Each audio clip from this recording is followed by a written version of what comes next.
L'édito politique sur Europe 1 avec Le Figaro. Bonjour Alexis Brézet. Bonjour Dimitri, bonjour à tous. Alexis, les Républicains s'enfoncent dans le chaos depuis qu'Éric Ciotti a annoncé son intention de passer une alliance électorale avec le Rassemblement national. C'est le retour de la droite la plus bête du monde, Alexis. Si c'est pas ça Dimitri, ça y ressemble furieusement. Et encore, bête, le mot est faible, c'est un autre adjectif qui vient spontanément à l'esprit. La droite, c'est vrai, a depuis longtemps placé la barre très haut, mais enfin là, on n'est pas loin d'égaler le record de la guerre Copé-Fillon. Alors c'est vrai, l'obstination d'Éric Ciotti à rester président du parti dont il n'a consulté aucune instance avant de conclure son accord et dont les dirigeants sont tous sans exception contre lui, a quelque chose de déraisonnable. Mais franchement, le déchaînement des anti-Ciotti est invraisemblable. Cette brochette de caciques en rang serré, Gérard Larcher, Valérie Pécresse, Xavier Bertrand, Michel Barnier, Jean-François Copé, tous ces barons qui, disons-le, n'ont pas toujours enchaîné les triomphes. Et Laurent Wauquiez qui soudain retrouve la voie, et Bruno Retailleau, et même François-Xavier Bellamy. Mais que va-t-il faire dans cette galère? Qui viennent la main sur le cœur dénoncer la forfaiture, la trahison, l'ignominie d'Éric Ciotti. Enfin, on voudrait persuader les derniers électeurs LR de ne plus jamais voter pour ce parti. On ne s'y prendrait pas autrement. Alors justement, les électeurs des Républicains, Éric Ciotti veut faire appel à eux pour imposer l'union des droites. Mais sait-on exactement ce que ces électeurs en pensent, Alexis ? Ils ne sont pas unanimes, contrairement à ce qu'on entend parfois. D'après les sondages, une grosse moitié est pour les accords avec le RN, une petite moitié est contre.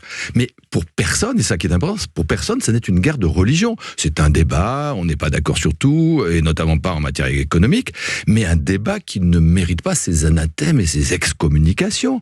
Vous savez, la fluidité entre les électorats de droite, ça fait bien longtemps qu'à la base, c'est une réalité. Chacun a pu le constater aux européennes, où dans la même famille, 3 personnes de droite pouvaient voter. L'une pour Jordan Bardella parce qu'il faut gagner, disait-il, et sanctionner Macron. L'autre pour François-Xavier Bellamy parce qu'au Parlement européen, il défendra mieux la France. La troisième pour Marion Maréchal parce que contre la menace islamiste, elle sera plus ferme.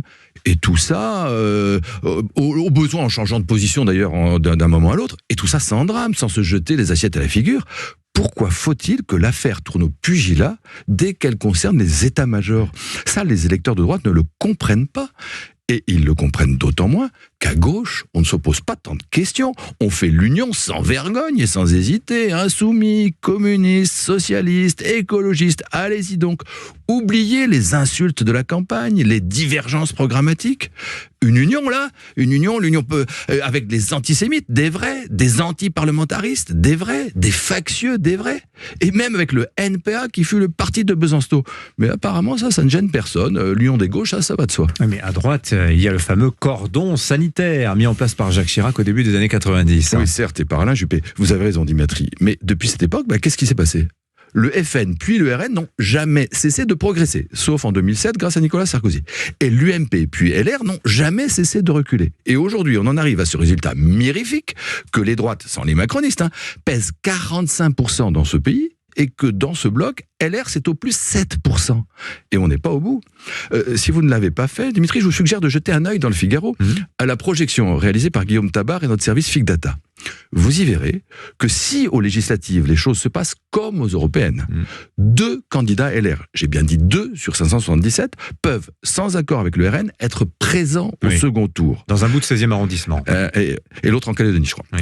Eh bien, si les choses se passent comme ça, ceux qui aujourd'hui l'accablent se diront peut-être que le choix intéressé d'Éric Ciotti n'était pas si mauvais. L'édito politique sur Europe 1. Merci Alexis Brézet.